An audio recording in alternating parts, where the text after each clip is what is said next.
Como eu comecei o culto hoje pela manhã, agosto é laranja na primeira. Todo mês de agosto nós separamos um tempo para falar sobre a nova geração. Nós temos 3 pilares, 3 núcleos essenciais na nossa igreja. Um desses núcleos é o núcleo nova geração. O segundo núcleo é um núcleo que fala sobre que apoia as famílias, e um terceiro núcleo que fala sobre o amor à cidade. Mas durante esse mês de agosto, eu quero falar mais sobre uma nova geração de discípulos. Hoje eu vim com essa camiseta, que foi uma campanha que a gente fez no início do ano, Ser Amor, onde começamos a entender um papel que nós temos de servir, de sermos usados para a obra de Deus. E eu quero agora, nesse segundo semestre, buscar um engajamento maior da nossa igreja. Nós terminamos o primeiro semestre, fizemos uma reunião conjunta entre conselho executivo, conselho pastoral, lembrando que o conselho executivo tem um foco administrativo, patrimonial, de gerir os recursos financeiros. O conselho pastoral, ele tem a premissa de buscar o cuidado do rebanho, de olhar para aquilo que nós vamos pregar, que vamos ensinar. Então, esses 2 conselhos se uniram no final do mês de junho para fazermos uma primeira avaliação do ano, agradecer a Deus pelas coisas que Ele tem feito, e de fato Deus tem feito muitas coisas no nosso meio. Nós temos visto a igreja mais viva, a igreja mais participativa, mas ainda entendemos que podemos mais, ainda podemos melhorar, podemos ainda ser mais assertivos no nosso engajamento. E durante esse semestre, vocês vão até ficar talvez irritados comigo, mas eu vou me incomodar todos vocês que quando eu for encontrar com vocês e dizer assim, bom dia, tudo bem? Você está servindo aonde? Eu vou fazer essa pergunta, tá? Mas eu vou dar um tempo para você, não vou fazer isso agora, mas ao longo do semestre eu vou começar a fazer essa pergunta. Oi, tudo bem? Que bom te ver. Você está servindo aonde? Né? Tá? E uma primeira oportunidade então, tem a ver com essa série de mensagens, que nós queremos ser amor. Para ser amor é preciso também fazer, é preciso na prática, porque falar que ama sem a ação, sem a atitude prática, é um amor vazio, é um amor sem força. E vamos começar esse mês falando sobre ser e fazer a partir do servir a nova geração, uma nova geração de discípulos.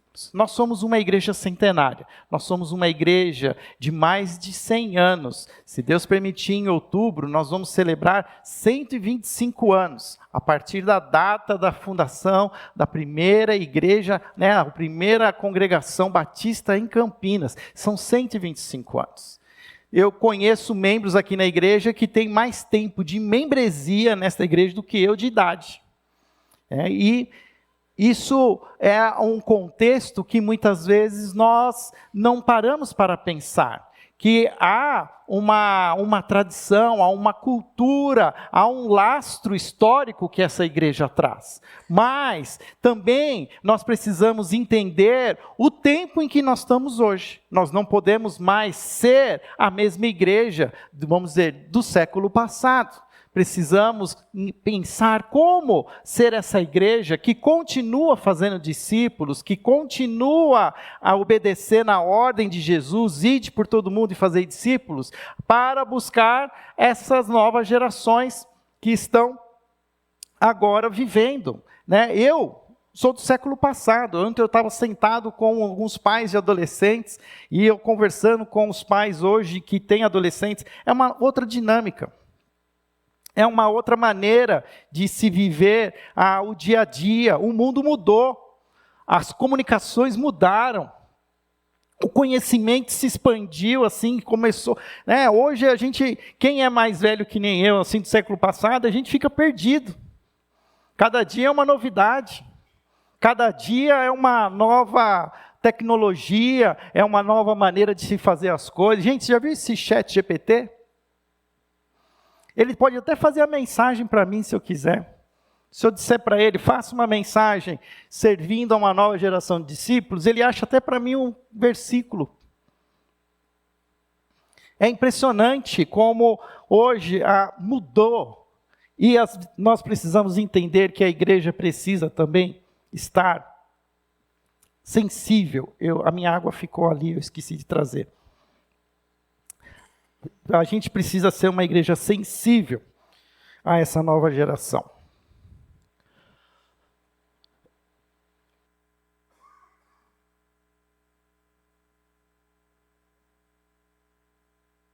É um amor de pessoa.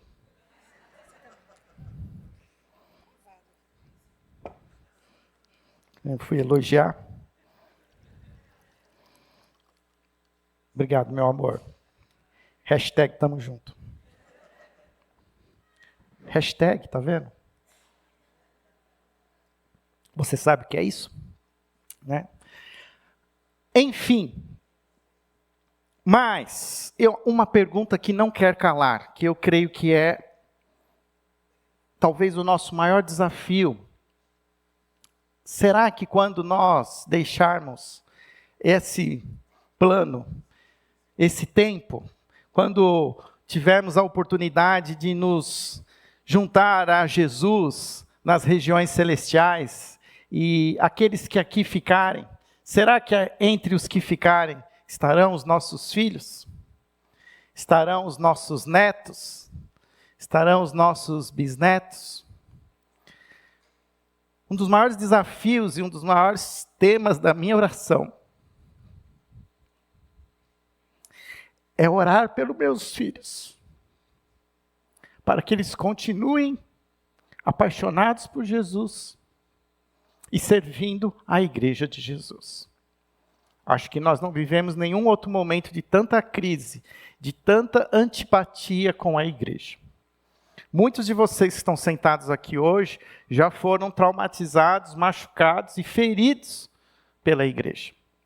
E essa nova geração, com todo o conhecimento e toda a amplitude que eles têm de informação, eles começam a pensar assim: para que eu preciso disso? Para me machucar? Para ficar ferido? Para me irritar?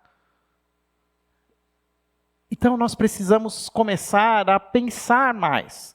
Como nós queremos viver a igreja para que também a nova geração também queira viver a igreja, queira também fazer parte do corpo de Cristo. Hoje é um dia especial, nós vamos celebrar a ceia do Senhor, é um momento que nós temos de discernir, de trazer a nossa consciência, qual é o nosso papel, como estamos fazendo parte desse corpo, qual tem sido a minha função.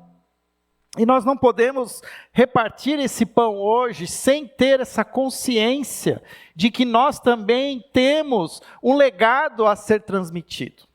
Uma das grandes crises que acontecem no Velho Testamento está no livro de Juízes, logo no início, no capítulo 2 de Juízes. O texto diz que veio uma nova geração que não conhecia os grandes feitos do Senhor. Nós estamos falando de Velho Testamento, nós estamos falando de terceira geração. Os netos já não sabiam mais o que tinha acontecido no Egito, eles não sabiam mais sobre a escravidão, sobre os grandes atos de Moisés, abrir o Mar Vermelho, as 10 pragas, já não existia, eles não tinham mais conhecimento, era um tempo de caos, era um tempo da lei do mais forte.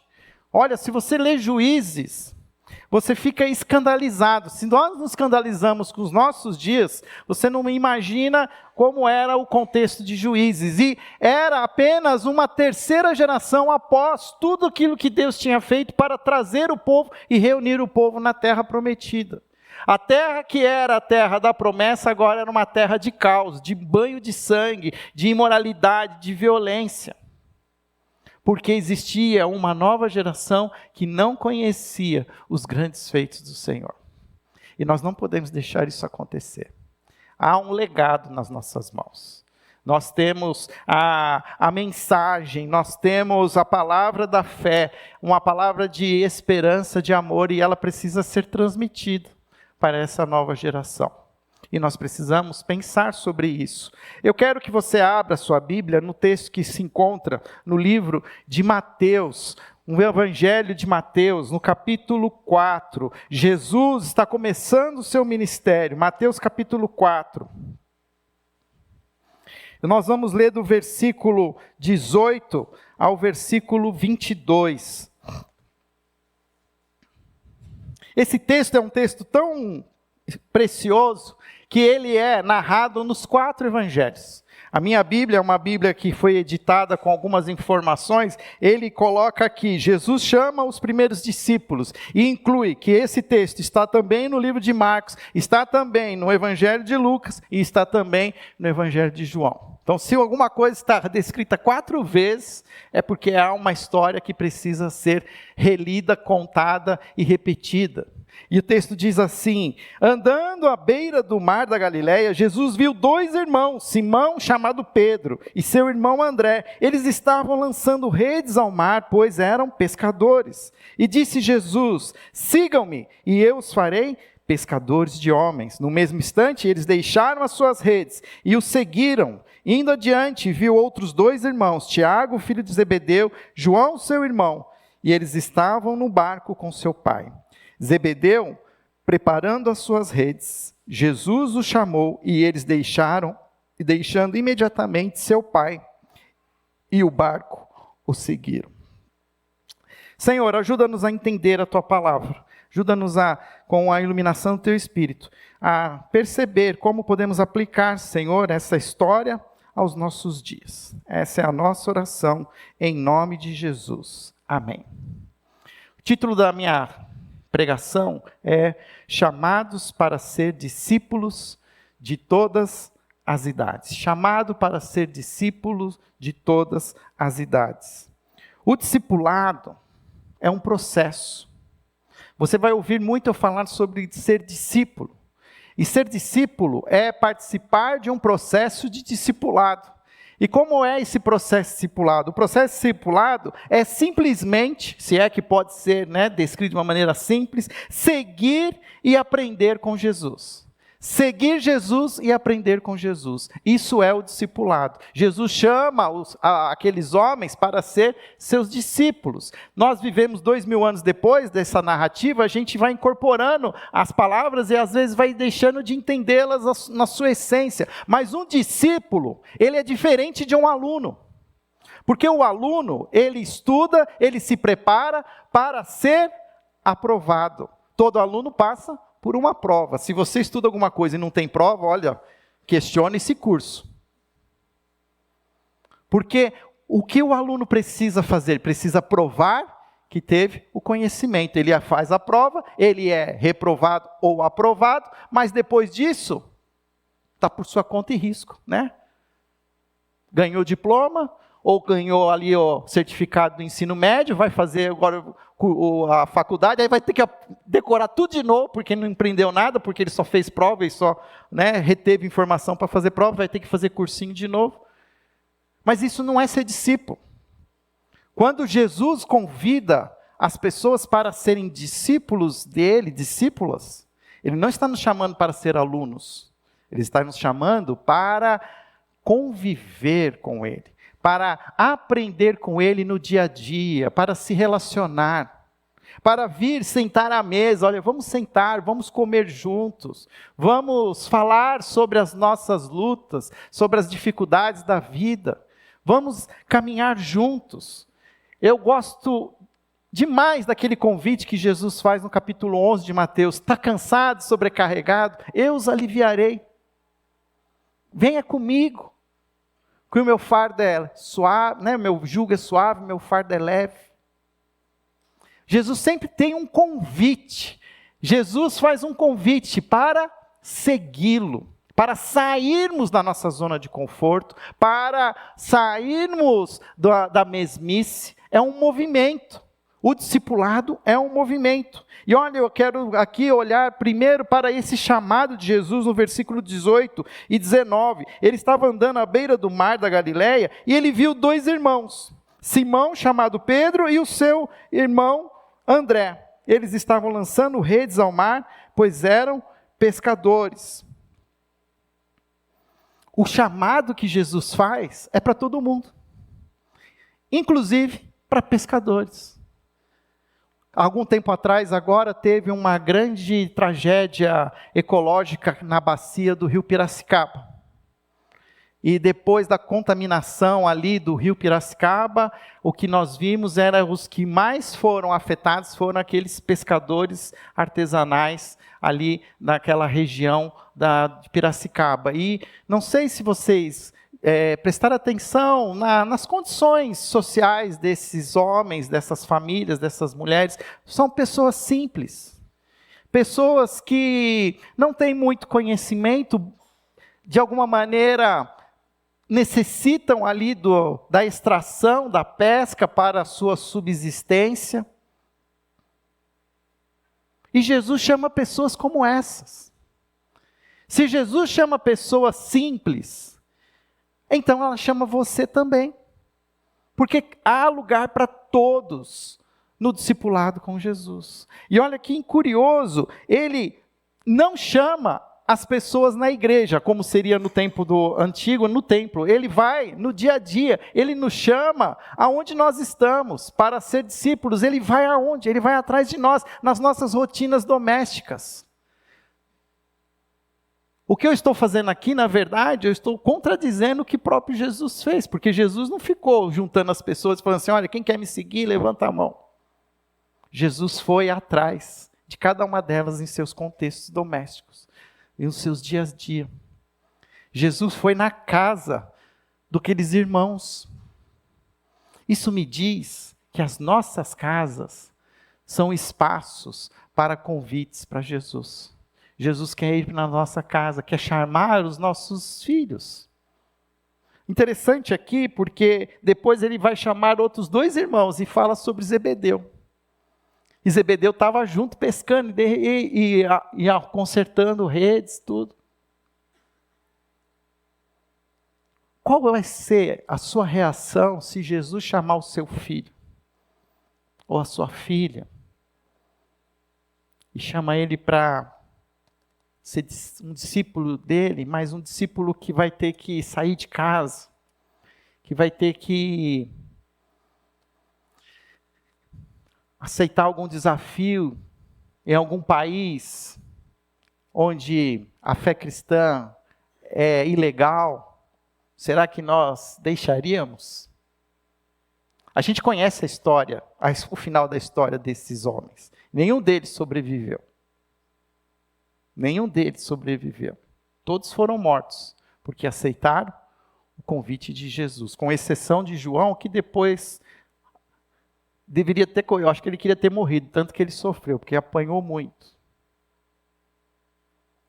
E Jesus está chamando os nossos filhos para ser discípulos de Jesus. Pais e responsáveis pelas crianças, pelos adolescentes, nós podemos criar um ambiente nos nossos lares, nas nossas casas, onde Jesus pode estar.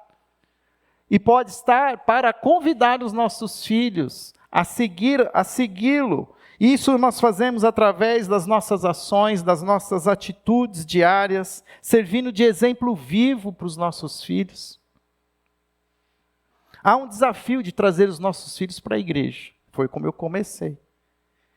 Mas o nosso maior desafio é fazer das nossas casas espaços de discipulado cristão. Espaços onde aquilo que a gente aprende aqui, que a gente ajusta o foco, a gente vive em casa. A gente vive dentro do carro. A gente vive nas conversas do dia a dia, ao redor da mesa.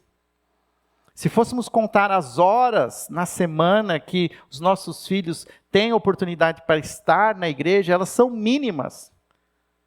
comparadas ao tempo que eles têm nos nossos lares. E aqui, entendendo também a multiforme graça do Senhor sobre as famílias, há um papel extremamente importante hoje dos tios, das tias, dos vovôs e das vovós. Vovôs e vovós que ajudam aí no contraturno escolar.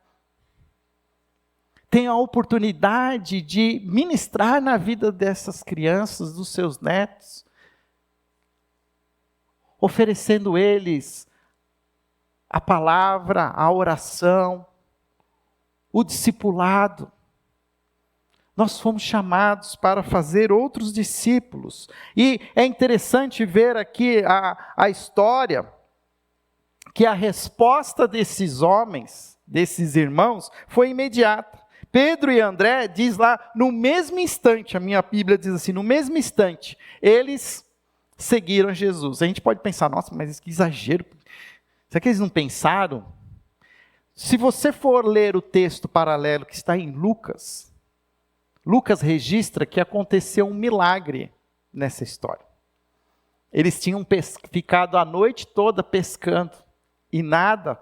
E Jesus falou para Pedro, vai para águas mais profundas. Ele falou, Senhor, olha, não adianta, a gente já ficou a madrugada toda, não aconteceu nada. Mas já que o Senhor está pedindo, a gente vai. E aí o resultado foi uma pesca maravilhosa.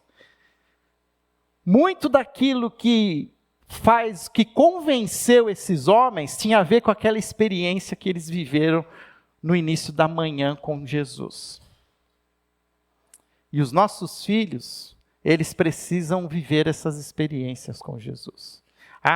Porque não é só a nossa fala, não é só aquilo que eu digo, mas é o convívio, é eles vendo as coisas acontecerem em casa, os milagres, os sinais, as manifestações da graça, do poder de Deus. Às vezes nós queremos poupar os nossos filhos da crise, poupamos os nossos filhos do desconforto, mas também nós estamos criando uma nova geração de almofadinhas, de pequenos tiranos. A Daniela está aqui, ela é nutricionista numa escola. Cada novo ano, as crianças chegam mais seletivas, comendo menos coisas. A ponto de que uma, quando voltou da pandemia, chegou para ela e falou assim, tia, não tem uma coquinha?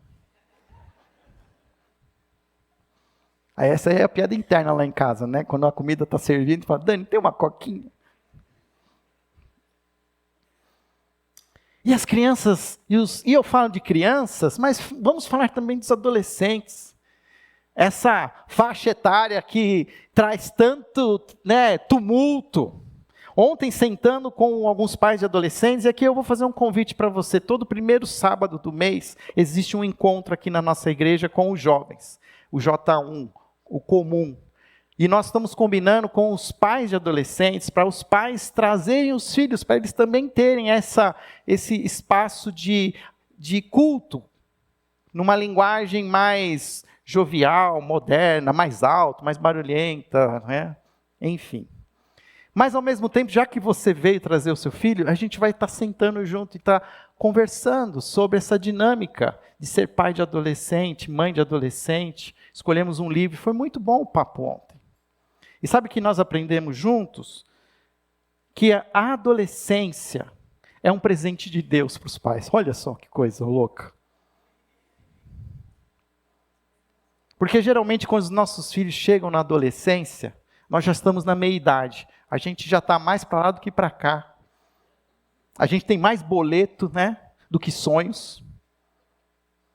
A gente está mais assim, às vezes, machucado e desanimado, e está mesmo assim, deixa a vida me levar.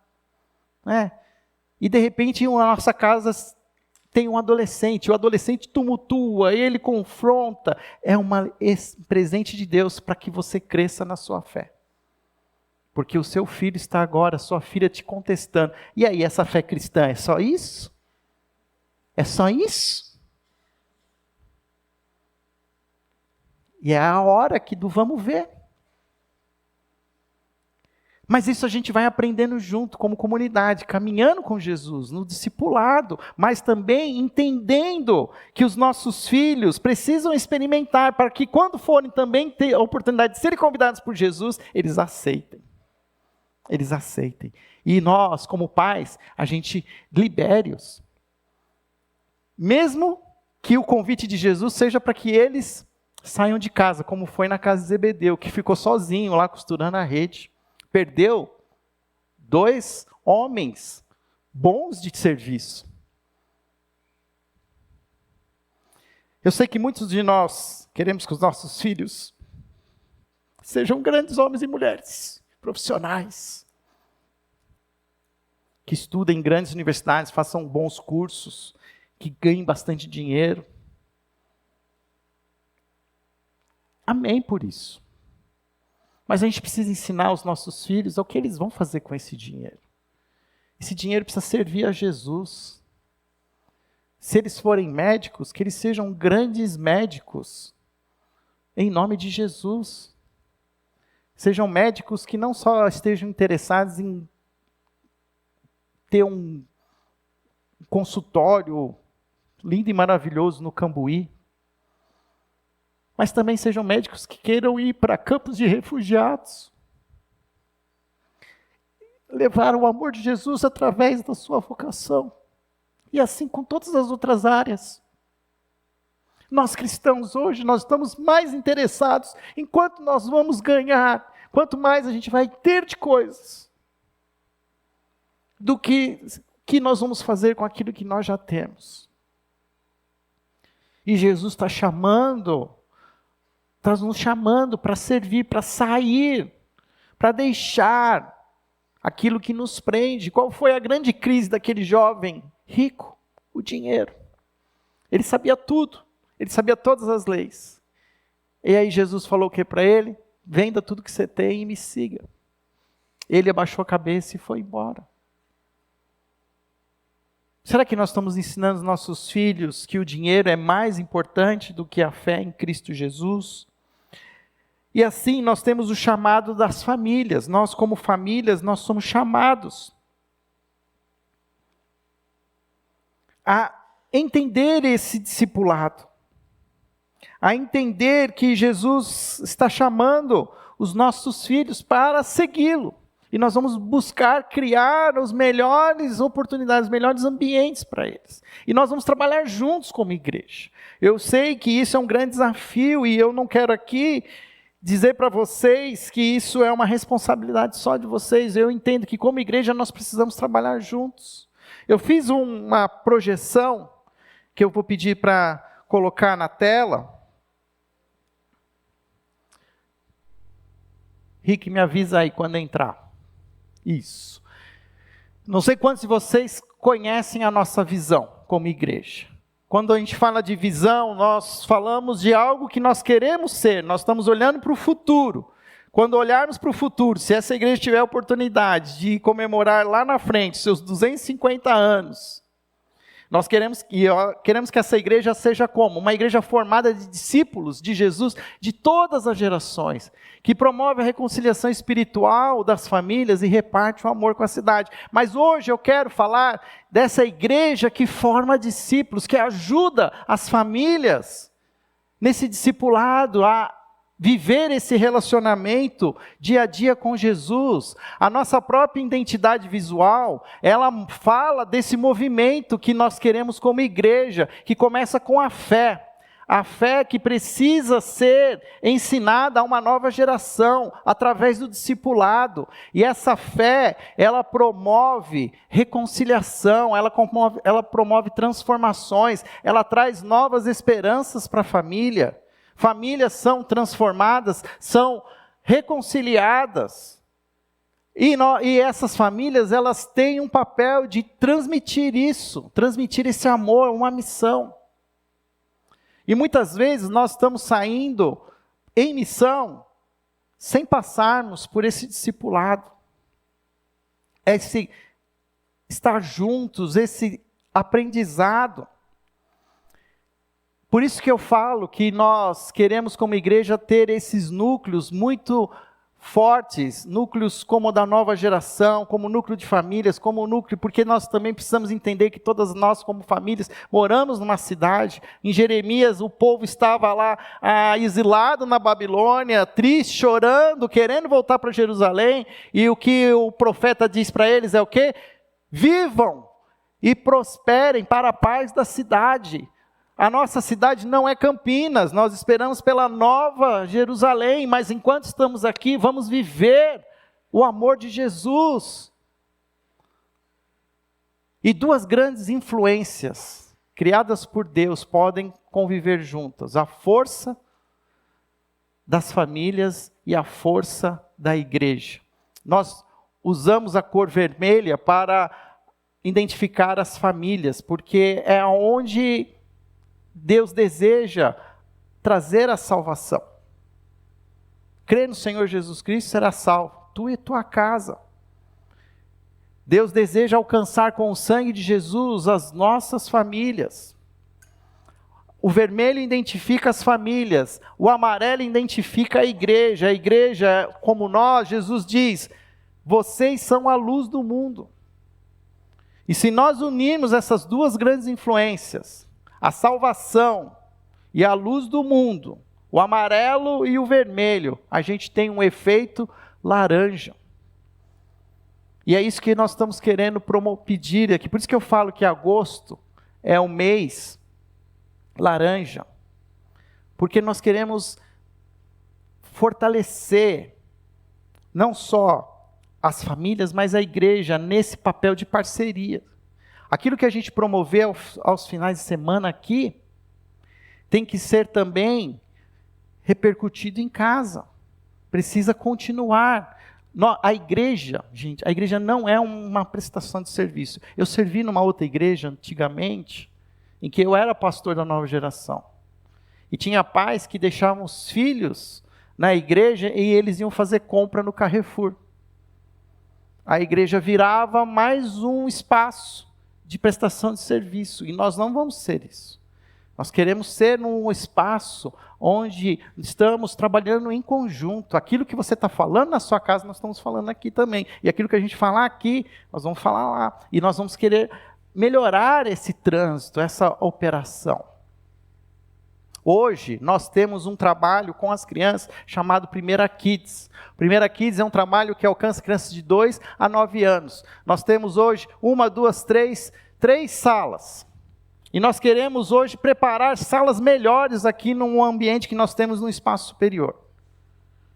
E aí, uma maneira que você pode servir é nos ajudando financeiramente a fazer as divisórias que nós queremos para as novas salas, para acolher as nossas crianças. Queremos espaços adequados, e nós ganhamos um novo espaço. Ganhamos a oportunidade de reformar um grande espaço e vamos segmentar em 3 salas. Essas crianças, elas precisam de espaços adequados. Ao mesmo tempo, nós queremos promover papos em família e outras programações especiais, mas para isso, a gente precisa da cooperação, precisa de engajamento. Precisa de gente que ora, precisa de gente que soe a camisa, que pague a conta, que sirva. Hoje, o Primeira Kids, ele está operando com 1/3 dos voluntários necessários. 1/3 vamos imaginar que nós precisávamos ter 90 voluntários, nós estamos operando com 30. E eles estão lá, enquanto a gente está aqui, fazendo o melhor, mas isso vai desgastando esses voluntários. E o ideal é que quanto mais voluntários a gente tem, mais a gente divide a carga. Nós não temos hoje homens nos ajudando com as crianças. As crianças são praticamente cuidadas o tempo todo por mulheres. Não que isso seja ruim, mas não é ainda o ideal. Elas também precisam de referenciais masculinos. Homens que sejam atenciosos e cuidadosos com crianças. Então, daqui para frente, eu vou pedir para que você sirva, que você vista a camisa, que você vista o colete, que você faça parte desse ministério infantil. Nem que seja orando, mas que a gente possa vestir a camisa, vestir o colete do Primeira Kids, para que as nossas crianças possam ter essa oportunidade de receber esse convite de Jesus. E que você valorize quem veste esse colete também. Porque são voluntários valorosos, que têm se dedicado. Aí você fala para mim, mas eu não gosto de criança. Criança dá trabalho. Não tem problema. A gente tem pré-adolescentes também. A gente tem várias faixas etárias. Esse aqui é só o começo do furacão. Você acha que seus filhos dão trabalho? Vocês não viram os pré-adolescentes. Todo domingo, os pré-adolescentes têm um encontro chamado Tá na Bíblia. Enquanto nós estamos aqui às 10h30, eles estão na Bíblia. Tem também algumas outras atividades que a gente chama de invasão, quando eles vão para a casa de alguém. Literalmente, eles invadem as casas. E nós precisamos de casas. Precisamos de locais adequados para que esses pré-adolescentes também possam descarregar suas energias. Nós temos investido na quadra e temos feito bastante coisa a partir da nossa estrutura. E ainda tem aqui um nível hard aqui, que é os adolescentes. Aí é onde a coisa fica legal. Os adolescentes também têm o Tá na Bíblia, todo domingo às 10h30. A gente promove hoje, junto com os pais, um jogo de vôlei aqui. Tem sido muito legal essa experiência de estar usando as nossas dependências. Cirilo vai começar um projeto de vida com eles, para que eles possam também estar pensando nas suas vidas a partir desse discipulado com Jesus. Criamos um PG de adolescentes às sextas-feiras e um outro PG para os pais, para que também nessa mesma dinâmica, os pais venham, deixem seus filhos, mas também possam estar sendo atendidos. E nós precisamos do engajamento de todos. Pastor Cirilo, você já está por aqui? Pastor Cirilo, vem aqui, pastor. O Cirilo é o nosso pastor da nova geração, acho que ele vai entrar por aqui. E eu conversei muito com ele desde essa semana para essa mensagem. E eu quero que você ore muito pelo Cirilo. Ele é o coordenador de todas essas áreas, mas ele é um. Então, enquanto ele está lá ajudando a coordenar o ministério com crianças, ele não está onde estão os jovens. Eu nem citei os jovens aqui, mas a gente ainda tem um nível dos jovens universitários. Pode vir, Cirilo, pode trazer as crianças. E nesse desejo que a gente tem de que vocês sirvam as crianças, elas vão servir a vocês hoje a ceia. Elas vão hoje nos ajudar a distribuir os elementos da ceia, porque eu quero que você possa, nessa oportunidade de comer do pão e beber do cálice, você possa também fazer essa pergunta: como eu posso servir a essa nova geração? A banda vai tocar uma canção e espera que a banda possa estar toda ela montada. A gente vai entregar os cálices. Mas eu quero que você conheça o Cirilo. Não sei, Cirilo, se todo mundo te conhece. Mas ele tem necessidades de pessoas, de recursos. E você pode procurar o Cirilo, pode conversar com ele. Ele adora tomar café. Então, convida ele para tomar um café. Fale um pouco sobre o que você faz, o que você é, e o Cirilo com certeza vai achar um espaço para você ajudar. Sabe uma coisa que eu tenho pensado muito também, Cirilo? Você sabe do que eu vou falar. Lembra das mães de oração? Você tinha manha de oração, não tinha? Eu também tinha. Eu participei de um congresso chamado Geração 97. Era as Déboras. A minha mãe era uma Débora. Você tinha uma mãe também. Nós precisamos de mães de oração. Mas mães que oram pelas crianças, sabendo o nome das crianças. Vamos desenvolver isso aqui. Uma campanha de oração. Nós temos bastante vovô e vovó aqui que sabe orar como ninguém. E nós vamos fazer uma agenda de oração para a nova geração. Nós precisamos de casais jovens. casais que já estão um pouco mais na frente do que os nossos jovens, que possam conviver com eles, mostrando como é o dia a dia, ajudando no discipulado. Tem espaço para muita gente. Eu fiquei fazendo uma lista, até esqueci a lista depois eu posso compartilhar. Nós vamos falar mais sobre isso. Mas hoje eu queria, simbolicamente, fazer as crianças nos servirem. E que nós possamos pensar como eu posso servi-las, como eu posso retribuir aquilo que elas têm feito por nós. Vamos fazer isso juntos então? Com ordem, tá? Sem sair correndo. Jesus, na noite em que ele seria traído, ele tomou o pão. Ele repartiu o pão. Ele deu o pão, reparte. Repartem o pão. Reparte. Reparte com quem está do seu lado. Reparte, pode repartir. Fica com um pedacinho e reparte para outra. Isso.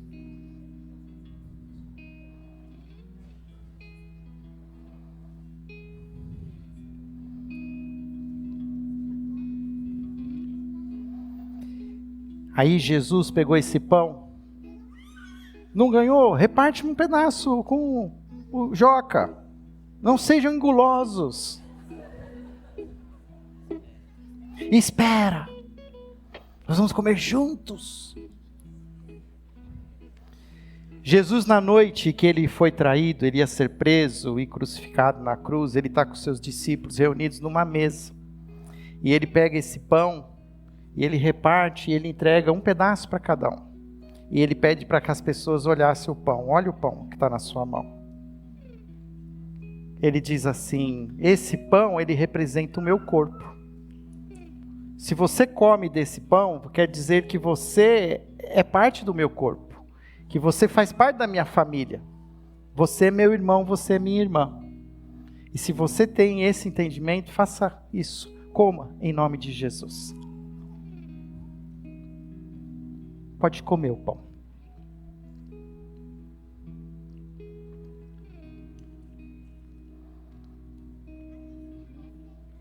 Senhor, obrigado. Porque o Senhor inclui todas as pessoas na sua mesa. O Senhor inclui, Senhor, os mais velhos, mas inclui os mais novos. Todos têm espaço na sua mesa, Senhor. E ajuda-nos a discernir o nosso papel como parte desse corpo.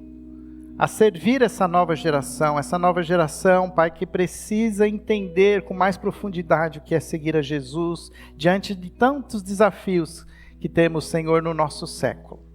Dar-nos instrumentalidade, dar-nos recurso, dar-nos sabedoria, entendimento, para que possamos como igreja, Pai, termos a estrutura física, mas também, ó Pai, a capacidade de ensinar os nossos filhos, as nossas filhas, a seguirem Jesus de todo o coração. Pai, abençoe a nossa igreja, a primeira igreja batista de Campinas. Que ela continue sendo uma igreja sensível à nova geração, buscando acolher novos discípulos de Jesus de todas as idades. Para que possamos ser, Senhor, sempre essa grande família. Uma família unida, uma família que chora, mas também, ó Pai, ela ri, ela se alegra por podermos ser parte, ó Pai, da realidade um do outro. Essa é a nossa oração, em nome de Jesus. Amém. Agora que vocês comeram tudo o pão, vocês vão ficar sem o cálice, tá bom?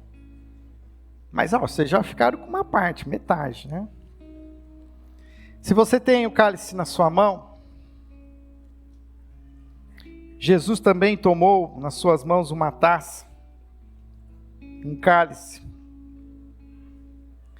E ele quis ilustrar aquilo que iria acontecer na noite em que ele seria crucificado. Que ia derramar o sangue dele naquela cruz. mas ele também disse que este sangue, ele tinha um propósito. Era uma nova aliança que Deus estava fazendo com nós. Que a partir do sangue derramado do Cristo, nós não precisaríamos mais derramar sangue. Não era necessário mais nenhum sacrifício, porque Jesus faria o sacrifício único e suficiente por nós na cruz. Este é o meu cálice, uma nova aliança que faço com o meu sangue. Bebam em nome de Jesus.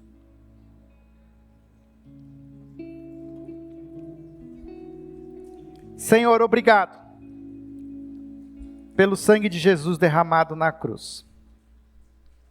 Senhor, não há mais necessidade de sacrifícios, mas há necessidade de nos comprometermos com a sua causa, com a causa do Evangelho, que possamos, ó Pai, entregar as nossas vidas como sacrifício vivo, santo e agradável a Deus, que possamos te servir de todo o coração, e ajuda-nos a discernir também o nosso papel como parte da tua família, a família de Jesus. Assim nós oramos, em nome de Jesus, amém.